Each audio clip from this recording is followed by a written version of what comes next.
Hey there guys, what's going on? And welcome to my Star Wars The Force Awakens movie review. Before we get started, I just want to stress to you all that I am a huge die-hard Star Wars fan. I own the 1995 THX remastered version of Star Wars on VHS, as well as the Phantom Menace full screen from 2000 on VHS.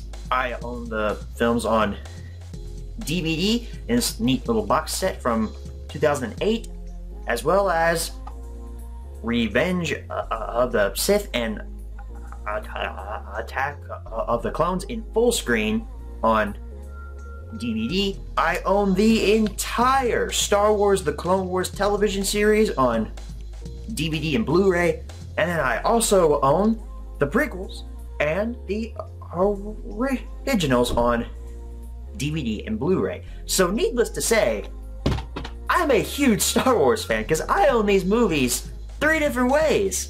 But enough about that. Let's go ahead and move on to Star Wars The Force Awakens. Now, I know for a lot of you guys, this is your first theatrical Star Wars film. And that's all fine and dandy for you, but this ain't mine.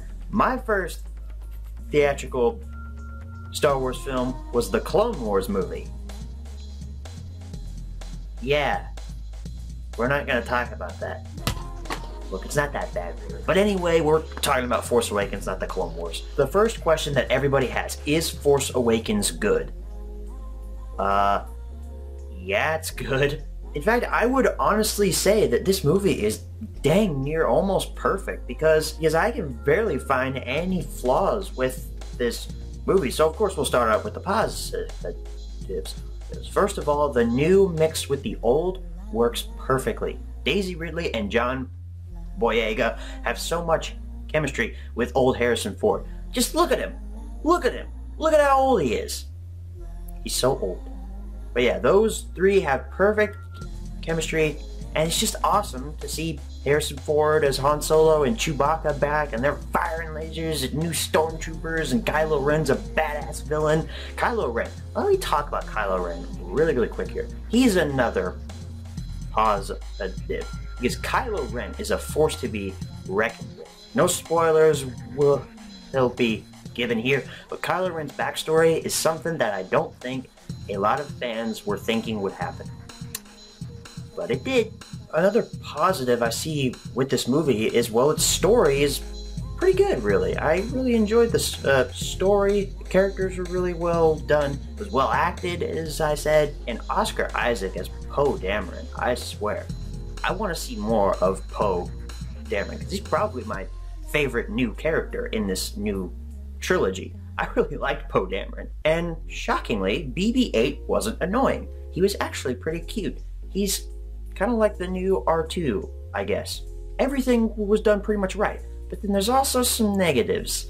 One of which I will say that Starkiller Base, the new Death Star thing, it really doesn't serve any purpose. It's just kind of there for the X-Wings to fight. It's just kind of there. It's this new base that the First Order has built, and the end. That's pretty much its purpose that it serves. My next and final negative I have here is, well, Captain Phasma.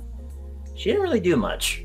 Kind of stands around and sounds really threatening. Her outfit's really cool, but that's pretty much it. I kind of would have liked to see more of Captain Phasma, but hey, maybe we'll get more of her in episode 8. Hey, there's another positive. It leaves you on a cliffhanger. All of your questions aren't answered, because you see, with the first Star Wars film, A New Hope, that's pretty much a self-contained story. You can watch that and say, oh, hey, that's cool, there won't be a sequel to it. But then you got The Empire Strikes Back, which leads you off on a cliffhanger because they knew that there was going to be a third one. Force Awakens does what Empire Strikes Back does. It leaves you on a cliffhanger. All of your questions aren't answered. And for me, that's pretty cool, because that's a hook to get you to come back in, 2017, when episode 8 comes out, and then more questions will be answered, and new ones will come up. It's not like the prequels where you know, you could just watch Revenge of the Sith and not have to watch the first two, because Revenge of the Sith is the only one you really need to watch to get Darth Vader's backstory. I also will say that the lightsaber fight was really gritty and really raw, and it wasn't over stylized like those gosh darn prequels. It actually felt like a Star Wars lightsaber fight, like they were actually hitting lightsabers against each other, and it was awesome.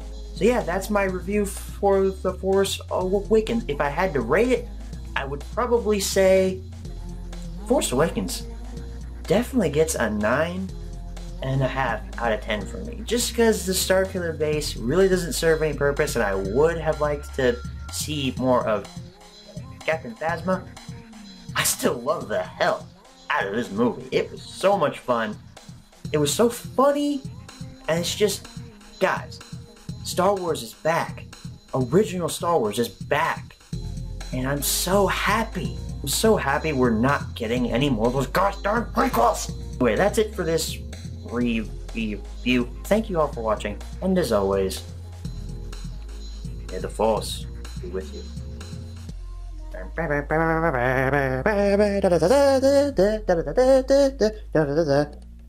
Nana.